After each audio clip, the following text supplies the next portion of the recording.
Hi everybody, my name is Dalton, otherwise known as the Instructor.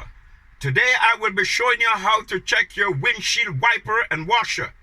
Here we go. First and foremost, I will switch on my indicator. Here we go. And I'm waiting until the indicator lights go. Indicator lights go. Then I will be starting my engine. Here we go. Then my wiper blade and rubber has no crack, no damage, safe and secure. Now I'm going to check it on all the speeds. Here we go. 1, 2, 3. And then I'm going to pour the wash. There we go. And then I am going to stop it.